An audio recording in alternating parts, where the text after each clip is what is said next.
Well, everybody, really excited to be here, really grateful for the Product Hive community, incredibly grateful as well for Jane in terms of being able to provide some space in the food, so just super, super grateful to be here with you today. I just want to get to know the audience here a little bit. Raise your hand if you're a product manager. Okay, product design. Something else. What is the something else? Just yell it out. Engineering. Research. Developer. Okay, awesome, cool. So we've got a good mix here. One last thing I want to get to know too before I jump in. Let's talk about years of experience in your current role. So 1 to 3 years in your current discipline. Raise your hands. Okay, let's go like 3 to 5. Okay, and then 5 plus. All right, we got a good mix in here. Awesome, I love it. Well, okay, I promise that this will be the last time I ask you to do this, but well, actually, there's one more time after this, but raise your hands if after talking with customers or doing some analysis, it's just become really evident to you that like your company just needs to make a change. Does that happen to anybody? Okay. Raise your hand if, as that's become evident, you've tried to get senior leadership on board and like they don't see it the same way, they don't get it, they don't understand it. Who's had that experience? Does it feel a little bit like this? So I've been there a lot.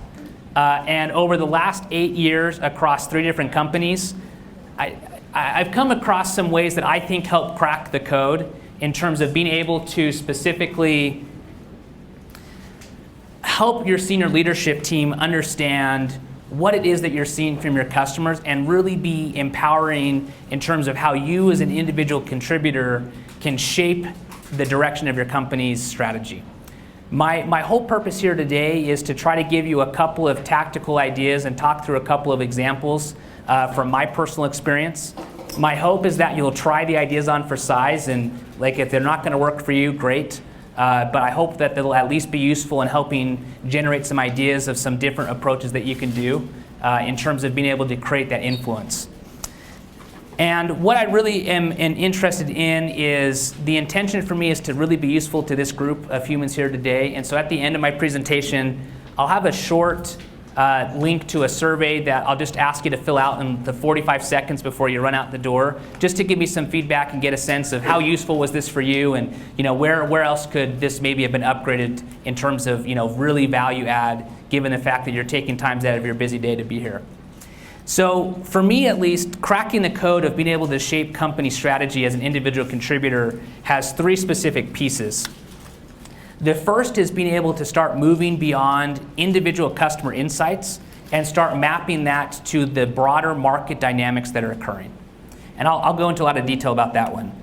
The second is mastering puck physics, which, as you could guess, is just a play on the old adage of move to where the puck is going to be rather than where the puck is today, and being able to really get a sense of what controls the dynamic of where that puck is going to be, and how are you going to recognize how to get there before maybe the rest of the company has. And then number 3 is this idea of how do you move your leadership team from their current worldview, their point A, to where you want them to be and where you're trying to help them understand your point B. And I'll be giving you some real tactical ways that you can do that and influence that. But to really get going here, I want to talk about an example from the company that I was at prior to Pluralsight, which was an ed tech company named GoReact. You may never have heard of them, but they're an ed tech company based in Orem. What GoReact does is creates this really amazing video feedback platform. And it's sold directly to educators. And what it does is primarily help students develop public speaking skills, and as well as being utilized in the American Sign Language kind of marketing community. So anything that's really video heavy based, being able to provide feedback. So things like this presentation could be recorded and streamed live, and you in the audience could be marking every time I say the word You could be indicating what kinds of things might be an improvement. So that's what GoReact does. And what happened was there was this opportunity that we were sensing around being able to make a big strategic shift in how we thought about new semester cycles. And so I'm going to kind of jump to the end, but then walk you through kind of the play-by-play of how this went. But the end result was we introduced these new onboarding webinars at the beginning of each semester that had a real dramatic impact on our company. It dramatically increased the satisfaction of our major audience base with these teachers, and it had a huge impact on our customer support team in terms of reducing the overall support that they had to provide early in the semester. Now, this change feels really self-evident at the end of the journey, but it wasn't something that was clear to the company at the time. So I'm going to talk you through the ways in which we were able to, and I was able to help guide and influence as an individual product manager at the time, a very strategic move for the company given the scale and size of the company. So to do that, though, I want to step back and kind of talk about photography here for a moment. So for many of us today, photography is really just about the things that we do on our phone, but there's kind of a really interesting application that comes out of it that becomes more apparent when we start thinking about more advanced cameras like single lens reflex cameras that have interchangeable lenses. And what occurs is over here on the left-hand side of this image, there's by physics a point at which what is actually being captured on the image can be in focus or not, and that's governed by a couple of different properties. So when you look at this image right here, there's the reason why this part of the image is in focus versus the back half of it is what's called depth of field. And the amount of an image that can be in focus is what that depth of field is really capturing there. So as you look at shifting the plane of that focus point and you move it, this is the same subject, it's the same camera, but they've adjusted some of the ways in which the image is being focused and moving that. And that's what enables different aspects of this image to become in focus from the front to the back. But that's not necessarily a super useful or interesting picture, any one of these individually. So what becomes really fascinating is there's a technique called focus stacking, where what you do is you take individual photographs that have different parts of that depth of field that have been brought into focus specifically, and then collapse all of them together to be able to have an image where the entire portion of the image from foreground to background is able to be in focus at the same time. So what I've experienced as an individual contributor across a number of different companies is oftentimes as we're interacting with customers, as we're doing prototype testing, as we're doing ethnographic observations, contextual inquiry, we begin to get these really rich insights. But sometimes those rich insights only live at one narrow slice of what's going on. And the goal is to be able to collapse everything that we're learning into one coherent picture, because that's what empowers you as individual contributors to really shape the strategy of your company. So the way that I found success in doing that, at least, and again, this is just a try it on for size, and if it's helpful for you, awesome. If not, I hope it's going to spark some ideas for you, is really kind of leveraging 3 distinct types of tools. So many of you are probably familiar with journey maps. You probably have also done some flavor of what I call experience maps, and we'll go into detail here, where it's what is the existing experience in your product? And then the final is an ecosystem map. And so I found that when you layer all 3 of those types of artifacts together, that what that creates is this holistic image that's been brought into focus that drives a lot of clarity for you as a company. So this is an example of a journey map from some work that we did at Pluralsight probably about 2 years ago. There's a lot of different flavors of journey maps, but at the high level, what I want to draw your attention to is they're really representations of different stages that occur within your customers, but not necessarily while using your product. So this is what is the experience of your users, your customers, completely independent of whether or not you have a solution as a company that can influence that. And what are they thinking, feeling, and doing as they move through these different stages? And so what this helps you get a sense of is kind of that overall perspective of what's going on in your customer's journey. And then when you layer that with what I call experience maps, which are a double click into a specific area of that journey, and what are you doing within your product and company to really service that opportunity, when you start to layer those together, you get more of the holistic image in focus, which provides a ton of clarity. But ultimately, that's not really sufficient in terms of being able to bring it all together. And to highlight that point, I want to talk about something that you've probably never heard of, which is the Sony Ereader. So has anybody ever seen this or remember it? like a couple of very tentative hands here, and that's because the product sucked. The actual like hardware itself was really amazing and cutting edge. It was the first product to come to market with an e-ink display, and it was an ebook reader, and at the time it was really revolutionary technology. But as you decompose what occurred in the ecosystem, you've got Sony who put together, based on things like an e-ink screen, other components, and they pioneered some DRM technology and packaged all of that up into an e-reader. What Sony did is they began to sell the e-reader through normal distribution chains. Think of a Best Buy, think of other things at the time, a Fry's Electronics. And that would then ultimately be how they got that device directly to their customers. Well, what occurred is the Sony e-reader in of itself is entirely useless without content. So Sony worked hard to convince authors and publishers to provide ebooks through a website that they developed called SonyConnect.com. But the colors on here are really critical. So any of these boxes in green represent things where the customer cost is lower than the value received, or the participant in this ecosystem, not necessarily the customer. So as you come down to authors, at the time, ebooks weren't a thing. They didn't really know what it would do to their traditional hardcover, softback books. But ultimately, they were able to kind of get on board with the idea that they would be able to expand their market size, sell a new type of book that they hadn't done before.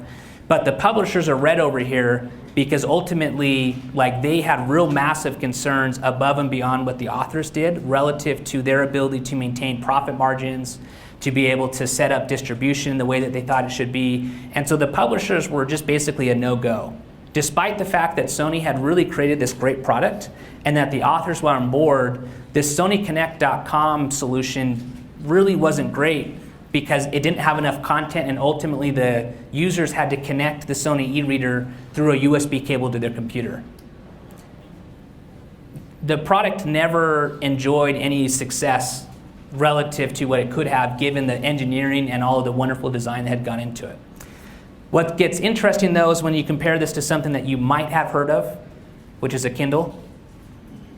So this is the first version of the Kindle.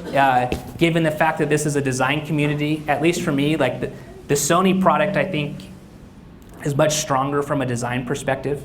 It just feels like it was more thoughtful. You've got Amazon in their normal, does the job pretty well, but you kind of hate using it along the way. I don't know if that's how you experience Amazon. I'm yeah, Amazon's by far the best shopping experience, but man, it's really ugly, and I don't know why they can't just make it better. But ultimately, this product, despite those shortcomings, was much more successful because Amazon did a much better job of thinking through the ecosystem. What they did to get these publishers on board is they actually went ahead and said, publishers, we are going to purchase the books from you at the $29.99 hardcover book price. So you're worried that you're going to get your margins eroded via these products or via this new ebook offering. Don't worry, we're going to pay you the same amount. We're absorbing all of the risk. So what that enabled Amazon to do is they actually sold, in the early days, all of these ebooks at a loss in order to really kickstart this market. And what this did too, in the combination of some new technology that enabled the ebooks to be delivered directly to the Kindle, was an experience that was much more holistic and dynamic. And so this is why when you understand what is going on for your customers, what is their journey, how do you currently sit within that experience, and then how does that play into the surrounding ecosystem? That's really those individual composite images that you can layer and stack together that gives you the full clarity of what's going on to enable you to speak powerfully to those direct insights that you get from your customers. But what I found, though, is that still ends up becoming challenging, coming back to this example, where what we really found was in talking with these customers, the journey for them was, hey, Dave, I set up all of these classes and courses in GoReact's platform, but I only do it maybe once every 6 months. And if I only teach the class once a year, I only do it once every 12 months. So I actually forget how to go do all of this really critical setup work because I don't do it very often. So that's what was going on in terms of the customer's journey. Is the journey for them was, I only teach these classes sporadically. There can be long gaps of time between when I do. And the product itself, although it was relatively intuitive to use, didn't really have the ability to help navigate the fact that this wasn't something they were doing all the time. what was going on in the market more broadly for these instructors was there was a lot of other education vendors, whether they were ed tech vendors or just kind of more traditional education vendors, that had these really robust motions around for new semester onboarding. So they would do webinars, they would send representatives, they would do all kinds of things that would be helpful in getting these teachers across the finish line in all of this administrative work in the early stages of a new semester. So you combine all of those things together, and what occurred was we recognized, and I was able to really recommend and make a shift in the strategic direction of the company in these early stages, that we needed to have these new webinars at the beginning of each semester that would help remind teachers how to go through this work, that would really give them the confidence the solution was going to be successful, and that was being delivered in a way that matched the rest of the ecosystem that they lived within. So that's why it's so critical to be able to actually take your individual customers' insights, which might be something like, hey, instructors are having a hard time setting up these classes, layering that together with how your product is serving that, and then what is kind of the broader market dynamics that's shaping your customer's journey and experience. And so layering all of those pieces together is, again, what builds that coherent and clear picture, which gives you voice in a really powerful way. So where, for me at least, this gets interesting, though, is if you develop that capability of being able to specifically bring all of those pieces together, you can marry that with one additional capability that you can develop, which is getting a really strong sense around where's your company moving. So I want to talk about a couple of ways that will help you get a sense of what that looks like. The first is, what is the stage of your company? So raise of hands, like right now without looking at anything, do you have a clear sense of like what stage is your company in? Okay, couple of hands. So this is things like, are you a private versus public company? If you're private, are you a startup? Have you raised a Series A? Is it a Series B? All of these kinds of different things. What's the current revenue that's occurring for your company? You've got to really have dialed and understand what the specific stage that your company is in, because that has a huge influence in the type of problem that you're going to be addressing, the types of solutions that are relevant given the size and stage of your company. And that's really the foundation of what's going to give you an ability to predict where your company is going so that you know how to marry all of those wonderful customer insights that you're getting. The second is like who owns or who's invested in the company. Okay, so for those of you that work in privately held companies, like do you know who the investors or owners of your companies are today? Raise your hand. Okay, so some hands. If you know who the investors are, do you know what type of investor they are? Are they a VC? Are they a growth equity firm? Is it a private equity firm? Do you know the model that your investment firm is looking for? Like, what is a successful outcome for your investors look like? Is that a 10x outcome above and beyond what they invested in the last Series B? All of those dynamics start to really help you get a sense and a picture of where your company's leadership is oriented and thinking about. Because what's happening is dependent on the stage that you're in and your investor's profile, you've got to really get a sense of what are those next milestones that your company's trying to hit. And a lot of this, it's probably pretty uncommon, I would guess, for leadership in your company to kind of sit down and say, hey, everybody, here's the stage that we're in, here's who's invested in us, here's what they care about, here's what successful outcomes look like for them, and here's the next milestone that we're hoping that we're going to hit. Does anybody have that experience? You get snippets of it. I never got that full story. So I used things like Crunchbase to go figure out hey, as I'm moving to this company or thinking about this company, where are we currently? What is the investment that's occurred? Who owns the company? I use things like, once I figure out who the investors are, all of these investors love to brag about the companies they've invested in. Okay, so go find their peer group of investments and go figure out what stage are they in.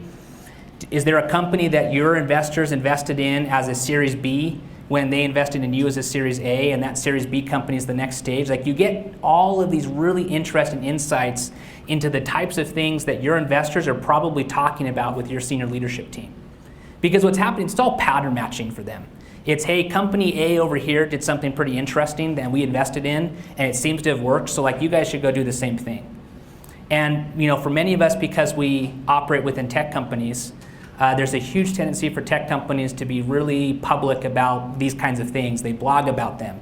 So if you can go find a company that's a stage or two ahead of you, that your investors of your company have invested in, and they're talking about the things that they tried and learned from, you can probably bet that at some point over the next few months, some senior leader in your team is going to come to you and say, hey, we really should go try to do this thing. And you're like, yeah, you're talking about this thing because that's what the other company did.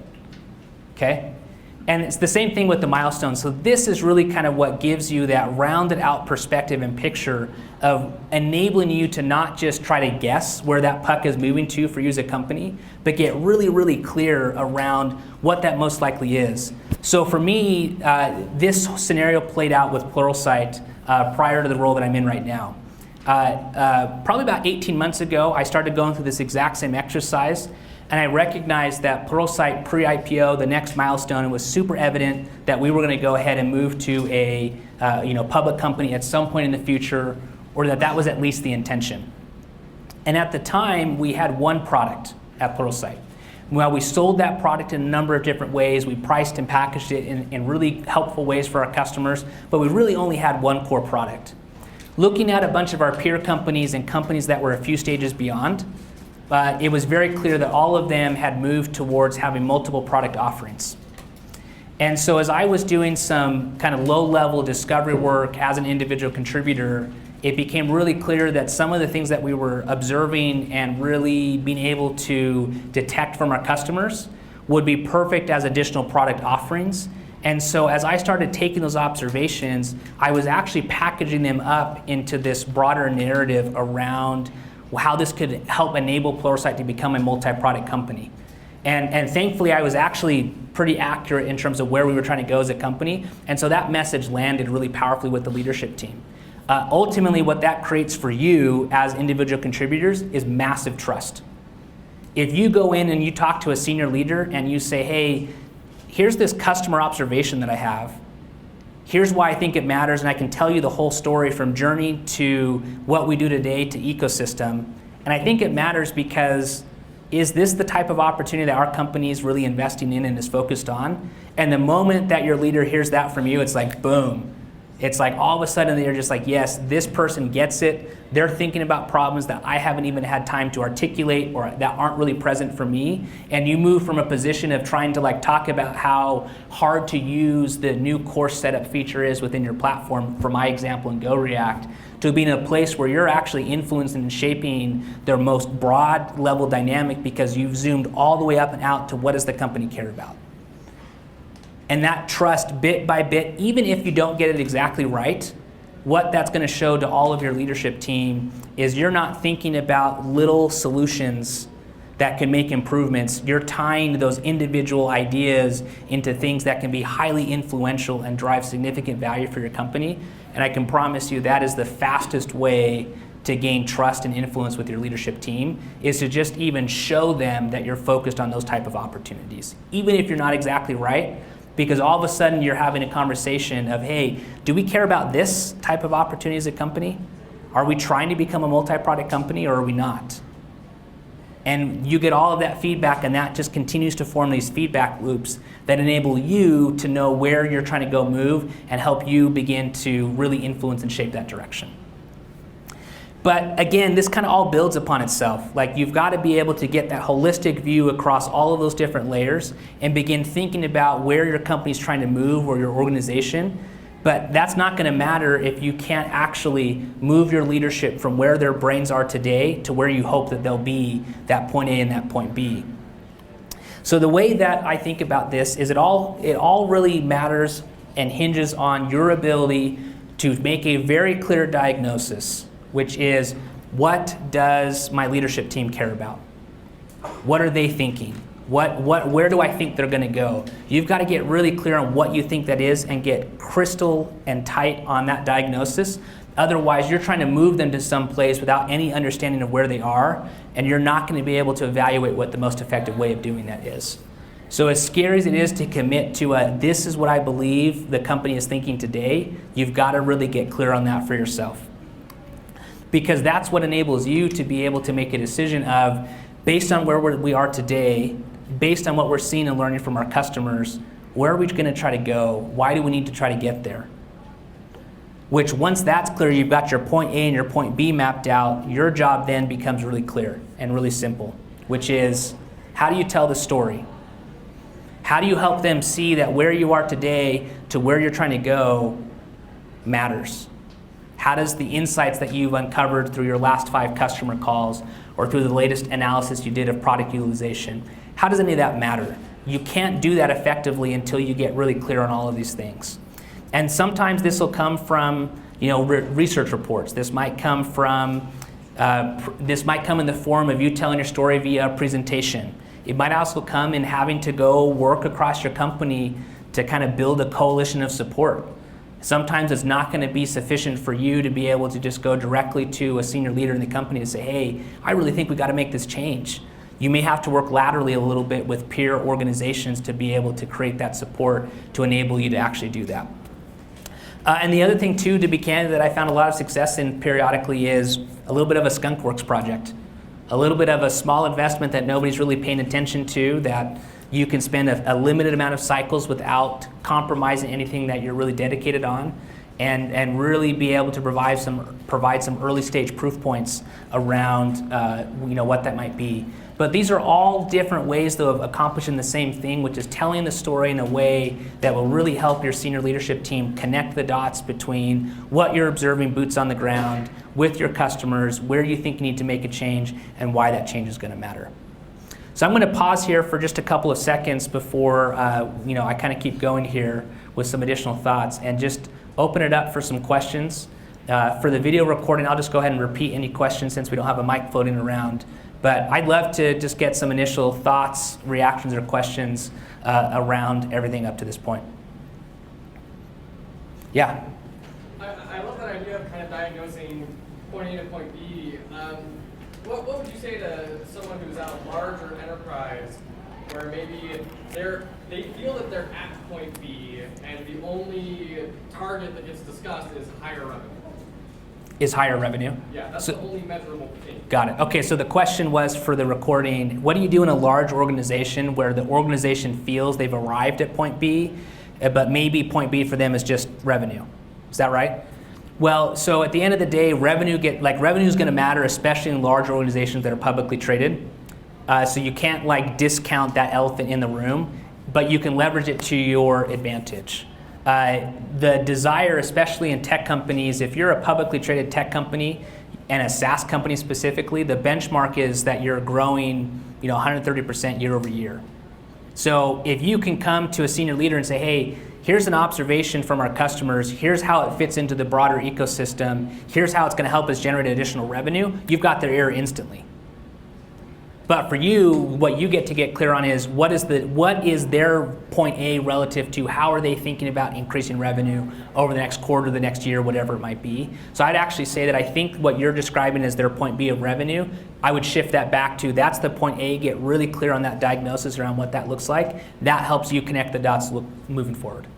Did that help? I think so, thank you. I mean, to clarify, we've got time here, so if I didn't fully answer it, let me know. I'm happy to take another whack.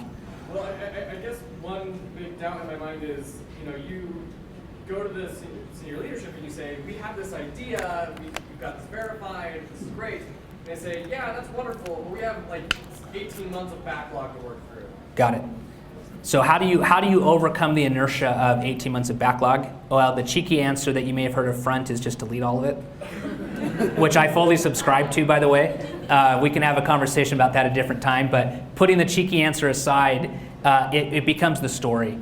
What is the story that matters around why this observation that you have is actually more influential and powerful relative to the goals of your organization and the strategy than the 18 months worth of backlog?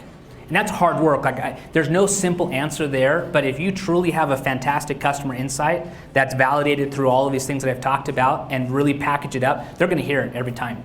I've done this in a large, 5,000 plus organization on topics not related to revenue, but have the same kind of inertial dynamics of here's where we're planning on going, and you can totally do it. You just got to get creative. I had one moment where the customer journey that we had going on was we had these customers that were going through 25 really disjointed learning experiences simultaneously, and the moment that we just packaged that up and said hey, here's what's going on, and here's why it's counteracting our key strategy.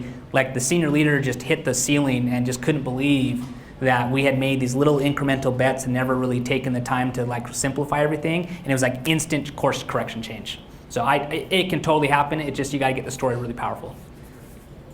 Yeah. So we talked in this about going to leadership and trying to get that change made. In the scenario where you're trying to go laterally into buying another division or departments within the company that previously had conflicts or tensions, do you or have you used this the same way, or have you modified it or laterally?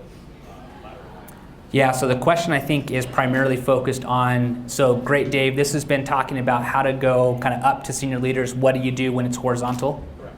So for me, it's been roughly the same model, but rather than trying to figure out where your company's trying to go, you're trying to figure out where's customer success trying to go, where's your support org trying to go, where's marketing trying to go.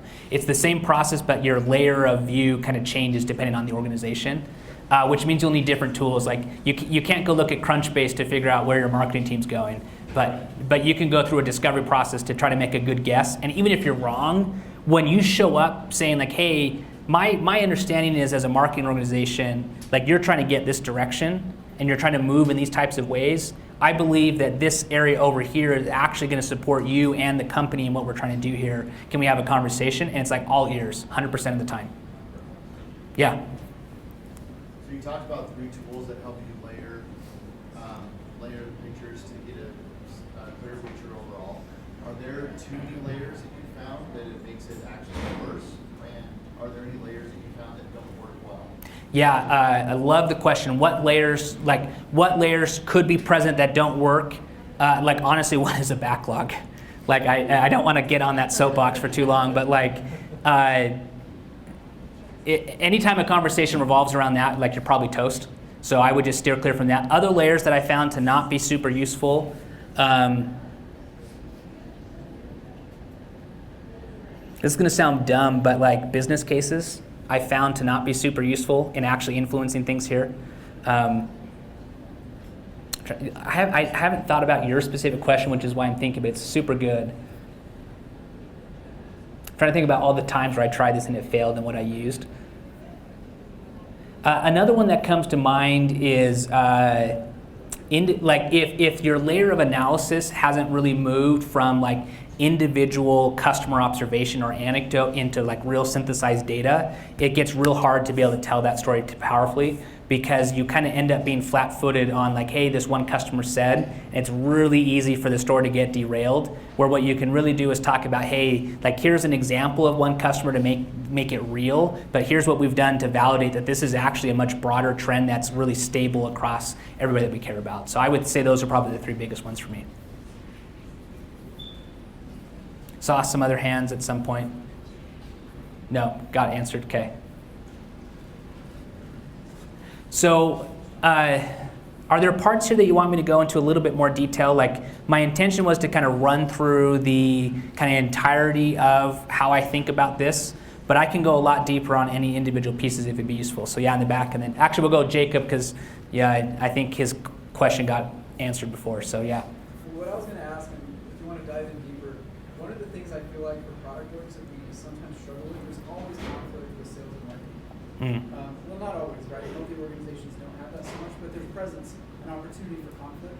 And I'm curious, I know that you have received some sort of information about the sales experience that they're going through, marketing experience, the revenue targets they're getting, what they're actually hitting, that sort of thing, as part of your kind of package that you were using in terms of the physics you were talking about before.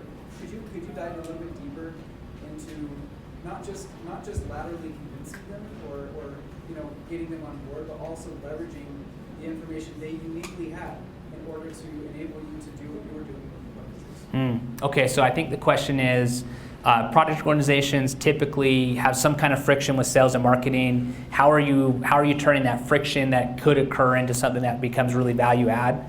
I'm trying to. And using they have unique insights. Okay. Any of those insights as part of your, Yeah. package. Totally. So leveraging sales and marketing specifically is part of this. Got it. Okay. Yes. My perspective on this is, as product people, we have a huge tendency to discount when a salesperson comes over and says like, hey, like this customer really wants this thing. We're like, okay, cool. Like we're so glad that one customer did, but you're just telling that to us because you're just trying to close a deal. Has anybody ever had that thought? I've had it like 100 times. I'll totally own that. But where I've had to really shift my mentality is to be able to spend the energy in asking a couple of more questions to that sales rep to see if there's actually an underlying issue that this is really speaking to. And then all of a sudden what you're getting is you're getting the earliest signals from product market fit challenges. So if you only look at the data that occurs when users use your product, you're only getting a small picture of the overall data about whether or not your product is performing in the market. Your sales team and your marketing team is going to be the best point of truth and best source of truth, pardon me, relative to like the types of needs that your product's not serving. Now maybe you're not going to invest in those types of capabilities. I've had all kinds of crazy, wacky requests from sales and marketing for functionality. It's just like, yeah, cool. We're never going to do that, ever. You know, I don't say it like that because that's not really powerful, but you got to be smart and you got to filter that. I'm not advocating like, hey, if a salesperson says it, boom, that's where their market's trying to go, and you just got to go build that stinker now, and you'll be in great shape. I don't want to make any unclarity there, but that's what I would do is you got to really double click and ask the questions that help you understand the key context, and then from there, if turning around and leveraging, hey, you know, salesperson A, can you get me on the phone with that person so we can have a deeper conversation? And what happens there is the sales team actually feels like you listen and care, and all of a sudden they turn into your best advocates. They turn into a sales team. It's like, hey, look, yeah, cool. The product's going to make improvements over the next year, but we've got an amazing product that we can sell today, so we don't worry about where the product team's going because we know that they listen to us. Did that help at all? Yeah. Okay. There was a hand in the back. Yeah, I was wondering if you could go over like an example of a time that you were super confident in this and it just bombed. Okay, so a time where I kind of ran through this model and it bombed. Yeah, so I had this time where it was like this moment. I should just like leave this on loop because this has been a lot of moments here. I lived in this mode for like a year. Year's probably too long. It was probably like 8 months with Pluralsight for a moment. There's some of the Pluralsight teams here, so maybe don't take this back to the office. I don't know.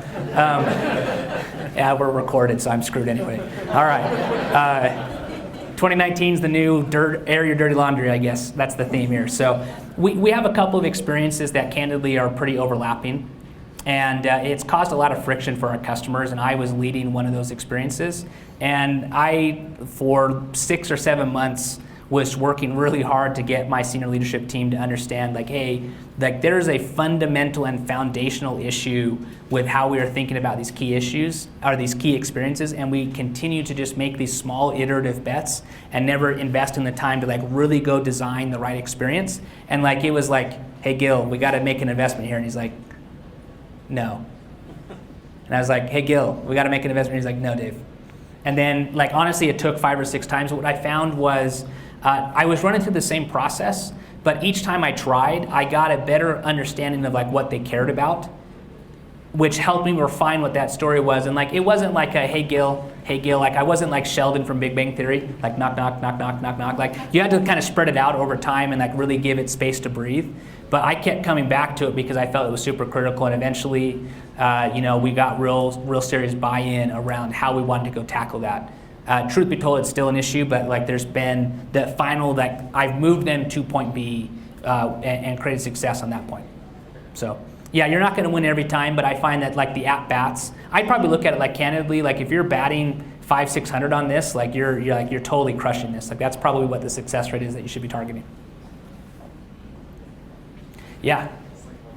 One more question, okay. Make it a good one, no pressure. Yeah, well, it leads off actually perfectly with that last question. So when do you know when it's time to just burn it all down? So you find that your goals and leadership goals are so off base, and after the 17th try, or you actually see that there's actually so much stubbornness that it might be time to move somewhere where there's a lot more. Yeah. It's like where's your key indicator that this is just not going to happen? piece. And I don't mean like one initiative, but like the entire, your craft is Yep. just not being, it's just not going to be appreciated at any point. Yeah, so I love the question because, the question was primarily like, when do you know that after all of these efforts that you've made, like it's just time to maybe move to a different company, move to a different job, move to a different department? So for me, I'm going to blame Wade and Nate Walkinshaw for actually having an answer here. So my first front conference 3 or 4 years ago, I met Nate and I was talking with him and he said, Dave, do you believe in your product? And I was like, yeah, totally. Like this, like what we work on is amazing and it's creating huge impact. It's super valuable. Like we've got lots of traction. And then I had to drive from Salt Lake down to Provo to get back home. And on that like hour and a half drive of traffic, I went, crap, I don't believe in my product. And then I joined Pluralsight. So like for me, like candidly, I think it comes down to like, do you still believe in your product? Or are you at a point where you no longer believe in it? That, for me at least, is the indication that it's probably time to make a change. So everybody, it sounds like I'm getting the shepherd's crook. Do you have any announcements or anything, Jeremy, or we're just wrapping this up? Okay, well, thank you, everybody. Let me, before we kind of wrap, I want to, oh man, this is where the, here we go. What I'd like to do, if you could, if you wouldn't mind just taking 90 seconds or fewer, if you would just hit this link, it's like a 3-question survey, 1 easy answer, and then 2 open-ended ones if you're interested. I would love to just get some feedback. Again, my intention was to help empower you as individual contributors to feel as though you had some tools in your toolkit to really make a change at your company's level. I really believe that that's possible, and my hope was that this would be useful to you. If it was useful, I'd love to know why, and if it wasn't useful, I'd love to hear that too. So again, really appreciate the opportunity to be here. Big thanks to Jane again for hosting us. Let's give them a round of applause.